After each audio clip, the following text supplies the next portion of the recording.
It's a Friday once again. Hello and welcome back, my fellow freaks. I hope you have all had a very great week. Now, before we get started with the rest of this video, I would like to state rest in peace, Ozzy Osbourne. At the time of me recording this, it has been less than 24 hours since this man passed away. And all I can say, I guess, is just thank you for being alive. Thank you for being you. Irreplaceable legend, Prince of Darkness. Very tragic to lose him. I have known who Ozzy Osbourne was just my entire life, and the fact that he still exists in a way, but that he is no longer going to be around. It's just strange. It's a weird feeling.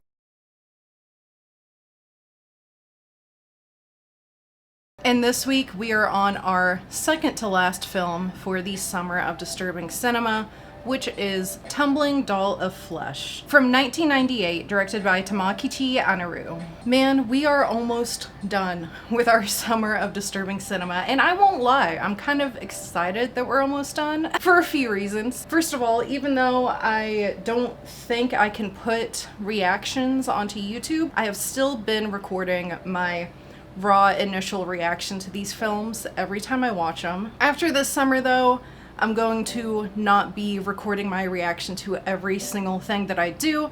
I just wanted to do it for these films because I thought it could be interesting. And if I'm being honest, I'm kind of excited to not have to record reactions anymore. Only because it just, I don't know, it's weird for me. I feel like it's a little bit distracting trying to watch something for the very first time and then having to talk out loud and like make sure that I'm giving enough conversation for the reaction so that there's actually content for the video. And yeah, I'm not a big fan of recording my reaction, although I think even in the future for like some of the stuff on the list that we haven't done yet. Norman, you are all up in the camera. I'll probably do reactions to other disturbing movies in the future, but it's not going to be a regular thing again. And I'm kind of excited about that because it feels distracting to have to like give dialogue when I'm just trying to take in a movie for the first time. Does that make sense? But I'm also excited because I really miss going onto Tubi and just like choosing some kind of random bullshit to review for the channel, something that looks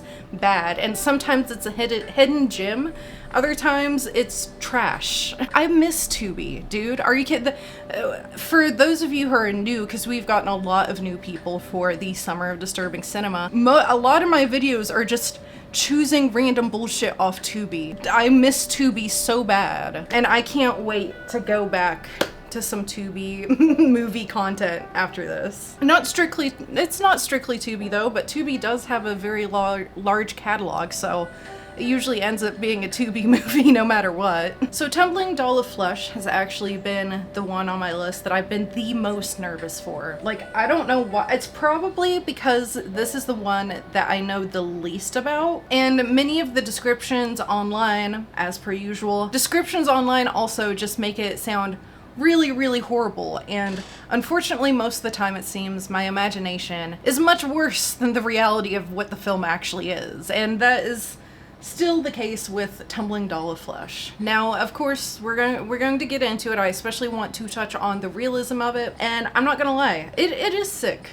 and disgusting, but there's like one particular part that I specifically would call sick and disgusting. We'll get into it, but I want to use a little bit of this intro to say something that has been a pattern not only with the summer of disturbing cinema, but just in my life. People online are so overdramatic sometimes. I'm sorry, but when people give descriptions of like hardcore disturbing cinema, they over-exaggerate and sensationalize so often. And so because of that, it ends up that, oh, I'm expecting something big and intense and heavy, only for it to be nowhere near as intense as what my imagination makes up while reading the descriptions. And I think a lot of people's descriptions of this movie also, it's what made me so nervous to watch this. Lo and behold, wow, it's actually not as bad as the descriptions led me to feel. Now, don't get me wrong, it is sick. Trust me, there There's one scene in particular that I can think of that even, it's sick. It is sick, okay? But it's not as intense as people let on. People are so overdramatic.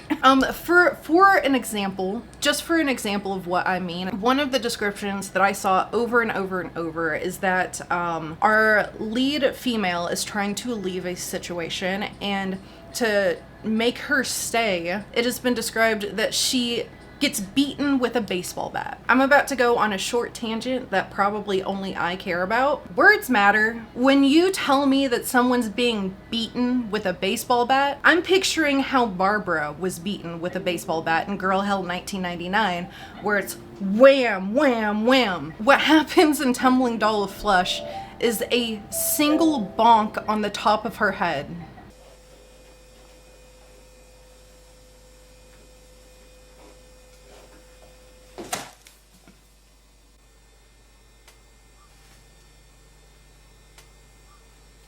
I wouldn't exactly call that beaten with a baseball bat. She got hit with a baseball bat. I wouldn't say that they beat her, because it was a single bonk. A single cartoonish bonk on the top of, I think I might have let out like a short giggle, maybe, when it happened. She was not beaten. Beaten implies that it was a repetitive action. It was a single bonk. Listen, this stuff, it just builds up over time, and I just get more and more irritated the more I see people very much sensationalizing a piece. And because of it, also, I don't think I've trusted anyone online, especially, who says that something is disturbing ever since I watched Human Centipede, because, Human Centipede! That was Human Centipede's boring as fuck. So, you know, my mistake for constantly being gullible, but I would just hope that one day, something isn't embellished. But I guess that's a purpose that I serve. I am a freak reviewer who is probably a little bit too desensitized, and I am the freak reviewer for other freaks out there who are also desensitized and want to know the truth behind some of these disturbing cinema items. I know I already said it in this intro. I'm going to repeat it though. Tumbling Doll of Flesh is sick, but it is not nearly as intense as people online make it out to be. In fact, for the most part, it's really slow-paced and boring. But we're gonna get into all that. First, I do want to include a little bit of a trigger warning, because we're going to be getting into some heavier topics on this one. Now, Tumbling Doll of Flesh, although I am looking at it through a lens of it being a horror movie, I'm pretty sure it is just genuinely it definitely comes across that way, but I am looking at it through the lens of horror. This movie also includes some SA, some pretty graphic SA, and later on in the video we will be covering the topic of, so keep those in mind if you are sensitive to any of those topics. And before anything else, if you are new here, hi, my name is STARGUTZZZ. Any kind of like crashing or loud noises that you may hear in the background, those are my cats. And my movie reviews tend to be more of a discussion about elements that are good or bad about a film, rather than just giving you a play-by-play of every single thing that happens in it. In other words, I try to refrain from spoilers as much as possible, although they will arise as they pertain to whatever discussion I'd like to have with the movie. If you would like to watch Tumbling Doll of Flesh before the rest of this review, I know the DVD exists on Amazon. Let me do just a quick search if it's on Internet Archive. And it looks like there's a Spanish version of it on Internet Archive, and potentially another version, although I don't know if it's in English or not. And it's because it's going by the Japanese name, which is Niku Daruma. However, if there is some kind of internet site that you know about, and no one can stop you from movie piracy. So if it is still on DVD on Amazon, I will provide a link in the description for you. And with that, let us get started on this discussion of Tumbling Doll of Flesh. Tumbling Doll of Flesh follows a group of 4 individuals going into the country to film a private adult film for a high-paying client. Of these 4 individuals are the director and cameraman, Tama and Yuji, as well as our stars, Kana and Kiku. However, the film gets rougher than what Kana expects and tries to leave. This enrages the director Tama, and he knocks Kana unconscious to not only finish the shoot, but also take out his anger. The story itself is just very straightforward, kind of to the point, in my opinion. That's all it is. It's 4 people getting together who they're going to shoot this adult film, and the adult film, by the way, isn't even focused on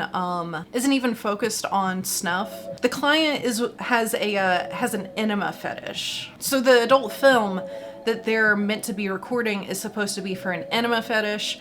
The girl Kana does not want any part of it anymore, and she tries to leave, enrages the director, and he doesn't beat her with a baseball bat, but he hits her once and knocks her out, and then ties her to a bed where the second half of the film takes place. First half, like I would say first 30 to 40 minutes, it's kind of like a generic in a way, but it's shot a little bit different. I don't know. Can I just tell you right now, I find this film interesting. I understand that it is more than likely just like a kinky fetish, right? I get that. But there's genuinely something about this that I find really interesting. So I don't want to waste too much time on the synopsis since the story's pretty like cut and dry to the point. So let's talk about this film and why I find it so interesting. So I'd first like to focus on the tone and the realism of this piece, just because I think those are the areas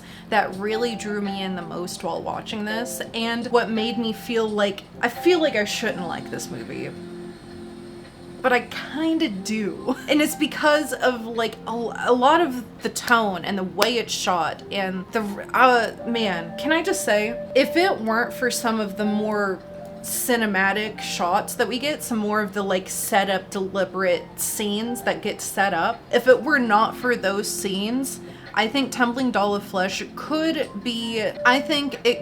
pass as real footage, even though it's obviously fake. But the way it's done, it like, if it didn't have those established, more set up shots, I think this could come across as real to quite a few people. Like, this is one of the most real feeling pieces of fiction that I've watched, at least for in a while, and definitely on this list so far. We still have 1 film left. For me, I believe that it feels so much more real because of the boring moments. As I mentioned, I believe in the introduction, it is actually a fairly boring and slow-paced film. There's not like a whole lot of action, and even when we get to the main action, it's not like this quick, fast-paced thing. It's like everything is so slow in this. And so especially in the beginning of the film, as they're on the way to the shoot location, there are just so many mundane, normal moments that get included that add to the realism and the natural feel of things. First of all, it looks like it's recorded on a Sony home video camera. And if you are not new here, you know that I am a sucker for this kind of movie quality. I have a bias. I admit it. I love it. I think it's charming and I love it. But it's not even just like the homemade quality of the camera, of the footage itself. I think the actors and actresses are, I don't know, they just act so natural. It feels like there are so many natural, mundane moments in this, and I know those are the parts that a lot of people probably hate and find boring, but those are some of my favorite moments because it adds to the realism of it all. Because of these mundane moments, once we got to the torture part, especially like leading up to it, let's just say like the BDSM part, okay? I had several moments where I truly wondered, like, did this actress consent to this, or are they actually abusing her? And you know, both could be true. We don't know. But I did have to remind myself, like, no, she is definitely an actress, at least to an extent, because we watch her get chopped up and we know that she's not actually dead. Pause, put a pin note in that though, on the note of her not being dead. I know, don't write in the, we're gonna talk about it. I'm saying that she didn't die specifically from what happens to her in this movie. We're gonna get it, put a pin in that. Can I tell you maybe one of my favorite aspects about this movie? Okay, listen, I feel disgusting. This movie, I understand, it shouldn't get any sort of praise. It is faux snuff. But listen, you guys already know I'm a sucker if a film is recorded on like a home video camera and it's extremely low budget. I think another really nice touch that this film does is that the director in this film is the director, that he plays himself essentially. I don't know why, but when I found out that Tama is literally just playing himself essentially, I don't know, I thought that was so cool, and in a way it also adds to the realism because he's the director in the film, but Norman. But I think the fact that the director is acting in it himself, I want to say it just reminds me of all the little like video or film projects that I've done myself where I don't exactly want to be an actor, but I have to be because I don't have enough people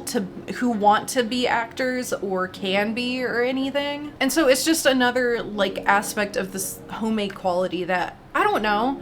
I haven't seen it in any of the other movies, at least not to my knowledge. And yeah, it adds a nice touch. Although I will admit in my reaction, I was kind of roasting his haircut. And for a good like 20-25 minutes, I legitimately thought it was a woman. I like that they also include all of them like laughing about it. That's definitely Tama, right? That has to be.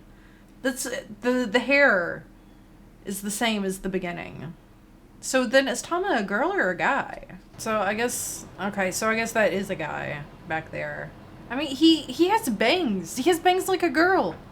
But he has bangs like a girl. What the heck? Like, I thought I saw breasts and I thought that was a woman. No, it's just the director. Oh my god. And can I say that the fact that he is acting in his own movie in a way gives a more, man, this is gonna be a funny word to use for this film, but wholesome. Hear me out. There is something about how he has to act, which maybe he didn't have to act in it himself. Maybe it was a choice that he made. But in a way, I don't know, in a way where there's only 4 of them, I don't know. For me, it just gives this vibe of the film is only 4 people and one of the 4 people is just the director himself. If this group is not like friends, they at least all know each other. They're at least all like acquaintances to some degree. But because of that, because it's probably just this small group of 4 people who know each other and get together to make a movie, even though it's mostly, it has a wholesome feeling to it, a little bit to me. I'm crazy, just listen to me. Because it's like some buddies or just some, you know, acquaintances getting together and making something. I like that. To me, that feels wholesome. But again, I could be wrong. These people, there's a percentage of likelihood these people were just randomly cast and nobody knows each other.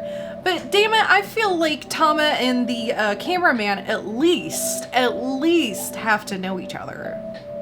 Right? Like, I don't know, in a way I feel like they're all at least familiar with each other. And when you look at it in that perspective, it just adds to like the charm of the homemade feeling to me. This movie adds a lot of homemade charm that is sucking me in, even though it's just straight up.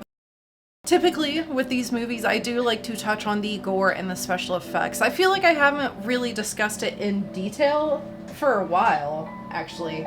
For Tumbling Doll of Flesh, I really went back and forth a lot over whether these were like bad, cheesy, you can tell it's fake, or if it was actually pretty decent and good. I kept going back and forth. And at the end of the day, I think I am choosing to state that the special effects are pretty damn decent. They're pretty damn good. Now, I feel like there are still moments where you can tell that it's fake, but there are also other moments where if it's not doing a convincing job, it's at least doing a brutal job. I mean, there were many moments where I found myself pretty uncomfortable while looking at the gore taking place, especially because there is this, I guess you could call it a running theme of skin being stretched and pulled while a limb is being removed. And while that might not be realistic, it sure as hell is uncomfortable to look at.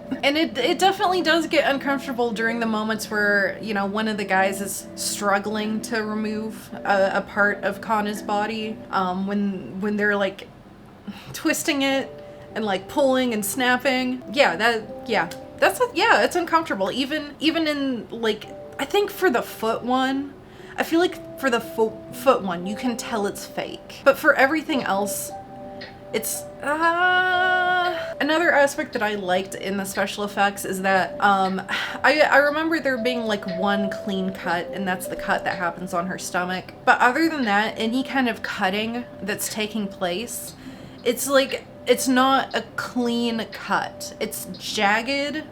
That's a detail that's fucked up. It's like a jagged, not clean cut that just looks painful. I don't know the last time that I saw a movie like really do something like jagged cuts in a skin where it's like, I don't, what's the correct term, like maybe serrated, where it's just like messy. It's very messy and not careful, and damn, do jagged cuts like that really remind me of other things that I've seen on the internet. Uncomfortable. But you know what made me the most uncomfortable about this film? Other than the stomach part. What are you doing? Sickest, that's the most sick thing in the entire movie, in my opinion, by a long shot. But even that didn't get under my skin quite as much as the use of sound effects. Tama uses sound effects so well in this film whenever it comes down to torturing Kana. And I didn't even really realize it until after seeing this film that not a lot of other horror movies, at least that I have noticed, utilize sound effects. Now, the way that he uses it is like the sound of skin tearing. I have to change my, look at this baby.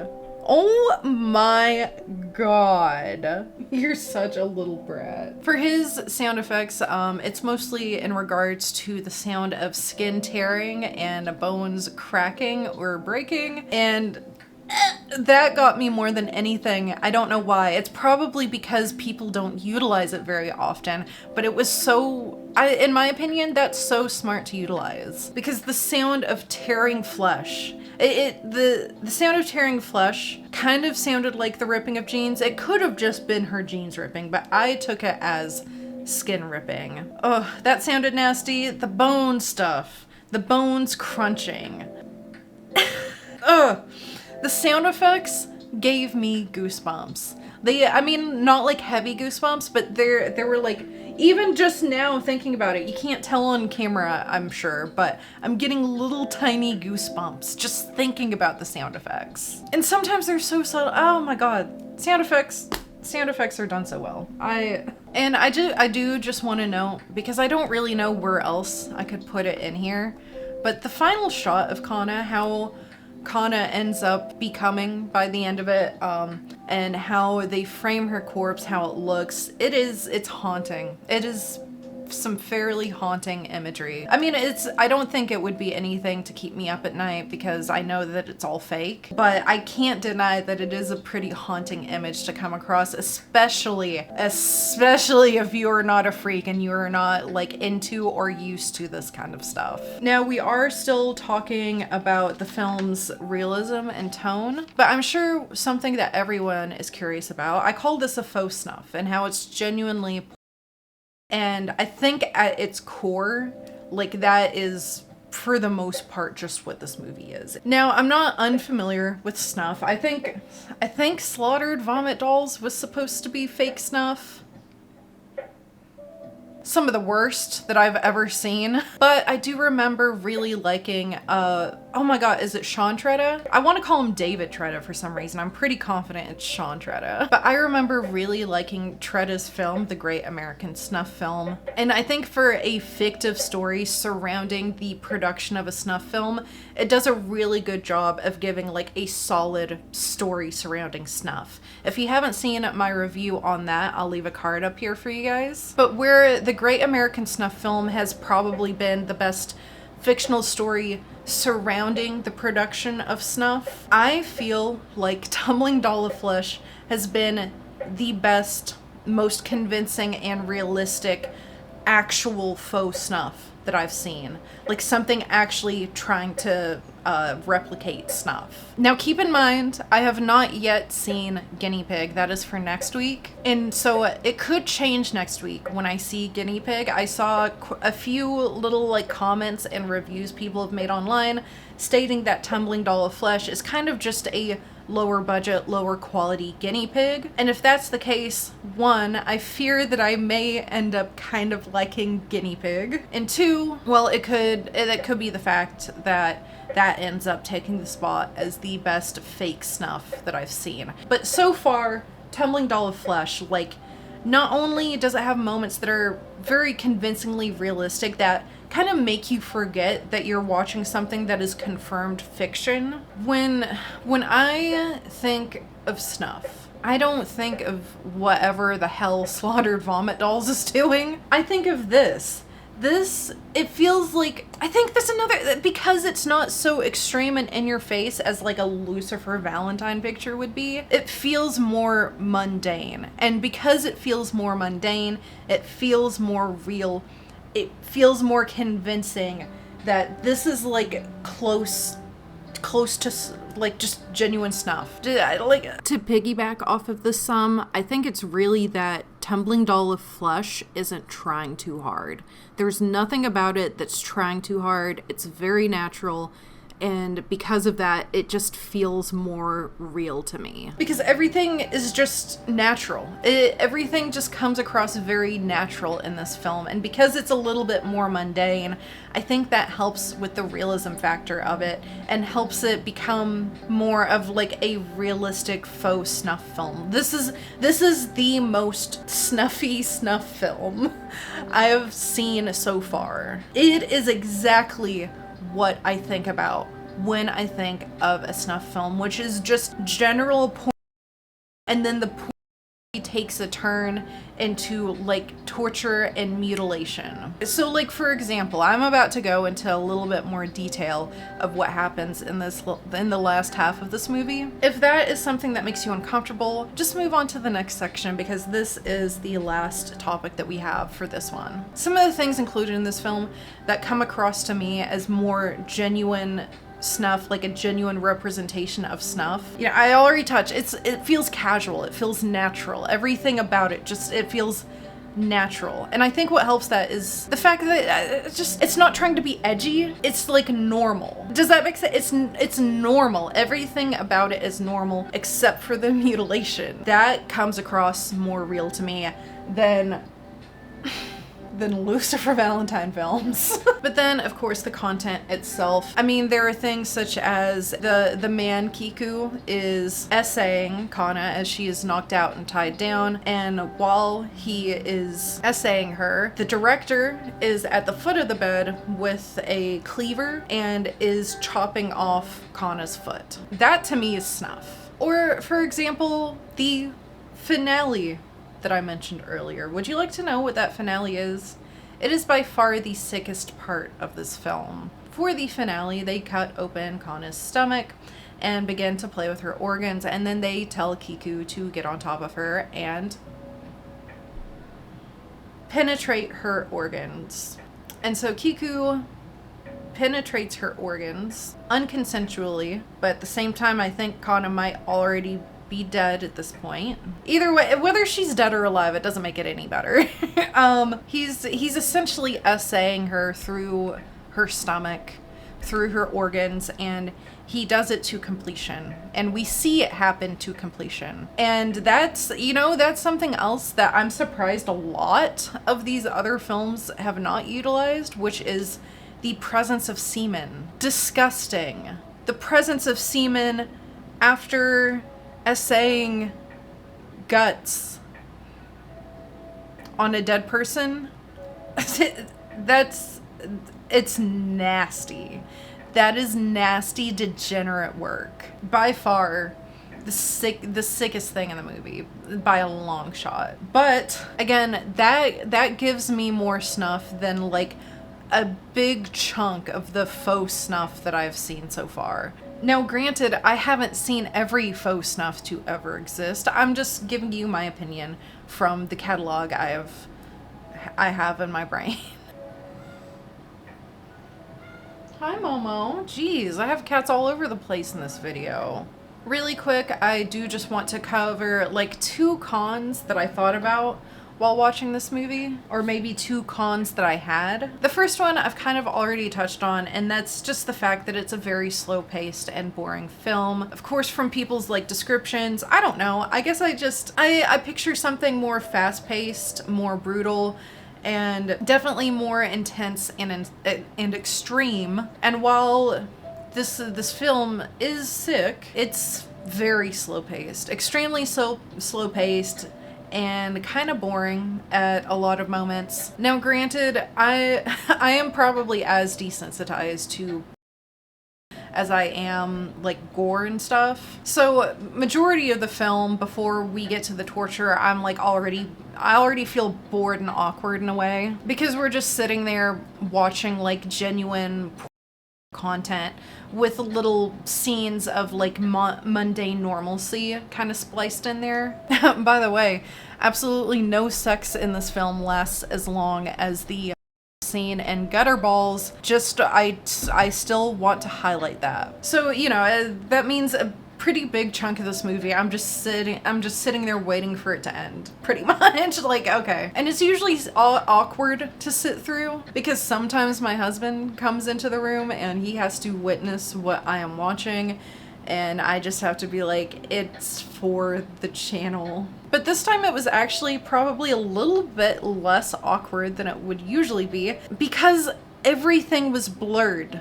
Now, the fact that like a lot of the stuff in this is blurred, specifically and primarily the genitalia. The fact that it's all blurred is not a choice by the director. It is not, it's not his fault. It has to do with Japanese obscenity laws. And in a way, I do find it unfortunate, because I think the blur can take away a lot of the seriousness of the tone of this film. I mean, I don't know why, but there were just a few moments where I felt like the blur was kind of goofy. Again, it's nothing that the director can control. If you show genitalia in Japan, due to their obscenity laws, it has to be blurred to some degree. At least that used to be the case. I don't know if it is still common law for them to have to do that, but I think it is. Then again, I feel like we saw genitalia. We did see genitalia in Grotesque, and that was also a Japanese movie. Anyway, I'm digressing. But because of this blur, I feel like there are some scenes that don't hit as heavy as they could, like the stomach scene. Yes, the stomach scene is sick, and it's especially sick because of the completion and the semen, and ew, what the fuck. But I don't think that scene hits as heavy as it could have if it was allowed to be uncensored. You know what I mean? Like, I feel like the censors really putting in work to make this movie not as intense or as disturbing as what it potentially could be. Although it's questionable whether that's the intention. I think it's very possible this is just fetish.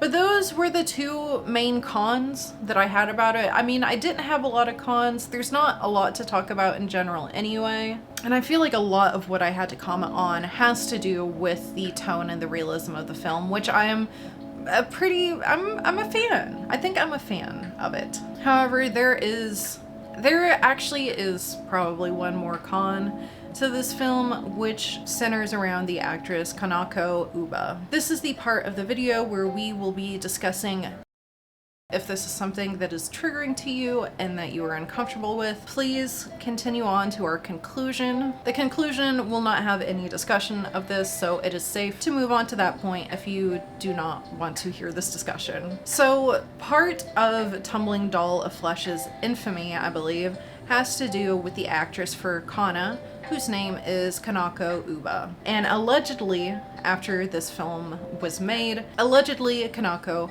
has taken her own life. Now, why am I choosing to say the word allegedly with such a heavy and serious topic? There are no reliable sources out there that I have found which confirms there was a person named Kanako Ooba who took her own life. I have seen no news articles, I have seen no obituaries. The closest thing I have gotten to is somebody's random ass blogspot post, and I don't think I would exactly call that a reliable source. Also, when you search for the name, the only results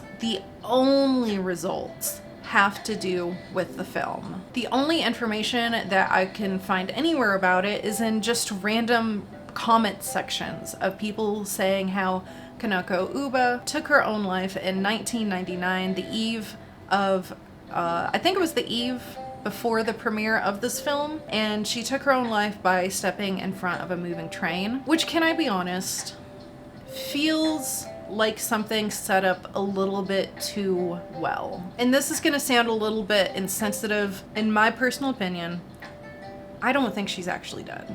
The fact that her name is only ever linked to this movie, the fact that I can't find any kind of source discussing her death, the fact that she does this action kind of, probably a year to a few months after the filming, because it's credited as a 1998 film. And just that perfect rumor, urban legend setup that she did it the eve before the premiere. It feels like it feels like it's a setup to give the film more infamy, to make people more interested to watch it in a way. Now, what initially led me into, I guess, kind of believing that maybe she didn't actually do that to herself, is that I found some other random sources that claim someone who is close to Tama has confirmed how Tama has said that actress is just leading on a very normal life with absolutely no linkage to the film. I think that's so likely.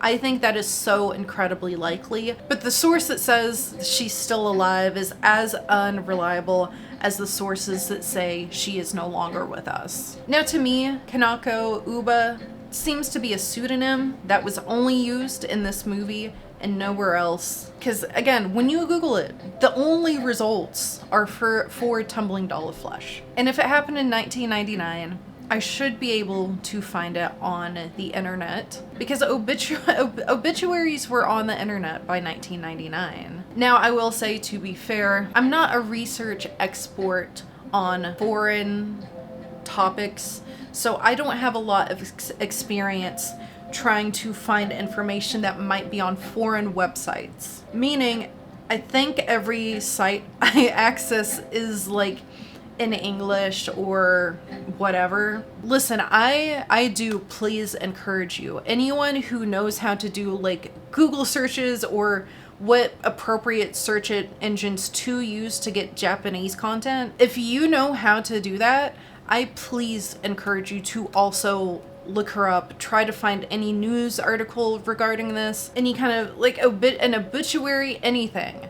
I encourage it. Please let me know if you know how to look at Japanese content on the internet, because I don't think I do. I am very limited. While I didn't find anything, that doesn't mean that it isn't out there. Please tell me if you find it, and I would also say maybe link it, although I do get a little bit cautious about clicking links, so maybe don't link it, because I would probably be too scared to click it anyway. I don't trust people on the internet, okay? But I feel like it's incredibly likely that Kanako Ooba is some kind of pseudonym. I think Kiku's name that he's credited as is probably also a pseudonym, because I can't find, he isn't rumored to be dead or anything. he should still exist, but I can't find anything about, or like, his name's also kind of popular. I got a lot of random results. But I just think the more than likely thing with this is that the girl probably wanted to help with the film. I'm gonna say probably. The girl wanted to help with the film, but didn't want to have her name permanently associated with faux-snuff valid. And so to help with it, she got credited as a fake name. And then Eve, before the premiere, why not just kill off that fake name and start like this urban legend or rumor that will gain the film a little bit more publicity or infamy? It just seems probable to me, but the fact is that I don't know. Nobody knows. I think perhaps the only person that knows for a fact is Tama. That is, unless somebody provides me her like obituary or a news article concerning the situation. But even the way people talk about it, they talk about it like it is a crazy mythical urban legend. I don't know. Although I will say, if it is true, Kanako did take her own life after the filming of this movie. I think it does make me like it less if that ends up being true. Because if I were to ever rewatch this, I think all I could think about is that being in this movie affected her so bad she needed to take her life. Yeah, it just, if I found out that is really genuinely true and not just a rumor or an urban legend, I think I would like the movie a little less, because that puts a really bad taste in my mouth. Unfortunately, though, I do believe it's always going to be a mystery. Man, I feel like a sick, gross, and depraved person for finding Tumbling Doll of Flesh actually kind of pretty alright. It's not bad.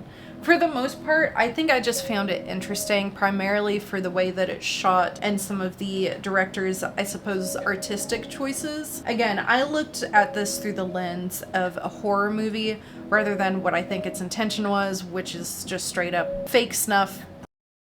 Now, I will say, I'm not like in love with the movie. I'm not crazy about it. It's not my favorite. Although those mundane scenes were my favorite, they were still mundane. It was still boring. It was still slow paced. Although I will say, despite the over exaggerated and kind of sensationalized descriptions that this movie gets online, I do think it lived up. It lived up. It delivered what it promised it was going to. I think the only other movie that really did that, I mean, I don't even really want to include these two in the discussion because these are like Hollywood films. But I feel like the only other one that really did that was Girl Hell. And even Girl Hell wasn't exactly what I expected it to be. Tumbling Doll of Flesh, while again, not as intense as I thought it would be, it did live up to my expectations, and that's more than I can say for a lot of the stuff on this list. Yes, the movie is sick. It is depraved. That stomach scene, vile. The use of semen, vile. But it's not quite as intense or violent as a lot of people make it out to be. It's often just slow-paced and boring. I don't know why. I don't even know why I find it so interesting. I think it has to do with the tone and the camera work. I think I'm interested in Tamakichi himself. I think I'm interested in Tama himself. I don't know why, but watching this, I think I am interested in seeing his other two films, which are, what is it? Woman's Flesh, My Red Guts, I believe. And the other one has a title that YouTube will not allow me to say. But the one that I'm not allowed to say, I am especially very interested in watching, because when I very briefly looked at it, there was a mention that there's stop motion in that one. I love me some stop motion. I will actually probably eventually be reviewing both of his other movies at some point on this channel. I don't know what it is. There's something about like the tone of his work and the way it's shot. I don't know. There's something I like. There's something interesting here And there's something that I respect for some reason. But I gotta tell you guys the truth. I kind of low-key, I liked it more than the Lucifer Valentine films. I will watch this over Lucifer Valentine any day. It was definitely better done than Lucy. I would rather watch this over Mei-chan's daily life, just because this was a little bit more what I was expecting Mei-chan to be, primarily in like the second half of things. So what am I going to rate Tumbling Doll of Flesh? Well, I think I gotta give it the C tier. I'm not crazy about it. I could watch it again. And there were quite a few things about it that I liked, appreciated, and in a way respected. There's something about the way Tama has done this movie that really makes me want to see his other films. Even though I get it. This is just straight up faux snuff. And majority of the people who like and watch this are watching it for reasons that I'm not watching it for. But I don't know, man. There's something, I just found something so interesting. I think I gave Mei-chan a C tier because it was but I would put this above Mei-chan. Even though those boring, mundane parts are boring and mundane, those end up being some of my favorite moments because it adds to how natural and real the film feels. Those are my thoughts. I was surprised because I was so nervous for this one, but it really ended up not being as bad as I imagined. And with that, we are done with yet another movie review. Thank you guys so much if you stayed all the way until the very end. If you liked this video, please make sure you stab that like button. It is a free and easy way to help support this channel, and I appreciate it. It means a lot to me. Thank you. And if you like this video just so much that you want to hear me ramble about more like horror movies, B-movies, disturbing cinema, obscure cinema, stick around, hit that subscribe button and the bell icon so you can be notified every time I make a new upload. And new uploads are every Friday at 4 p.m. Eastern Standard Time. Also, is there a movie that you would be interested to hear my opinion on? Drop it in the comments as a suggestion and maybe you might see it show up on the channel. We have one more movie for the Summer of Disturbing Cinema, and it might be the most infamous on the list. Guinea Pig, The Devil's Experiment. Now, after watching this, I'm not concerned for it at all. I almost wonder if I'm gonna end up liking it. I don't know, we'll see. We will see next week. If you would like to follow me on social media, you can find me here. Sometimes on my Instagram story, you might find me going live on Twitch. All links are in the description for social media, Twitch, what have you. And I just want to give one final thank you for making it all the way until the very end of the video. Our time here is precious. We really don't have a whole lot of it, and the fact that you have spent your time sitting here watching me ramble about a fake snuff film and trying to convince you that it's actually kind of decent. Thank you. Thank you so much for being here. I appreciate you guys and your time so much. If I don't see you in any posts or live streams, then I will see you in the next video. But until then, please have a good night and stay safe out there. Oreo. うまいのそれ。食べたことないよ。ない。ダメなんだクッキー。クッキー嫌いなの。そう。うん。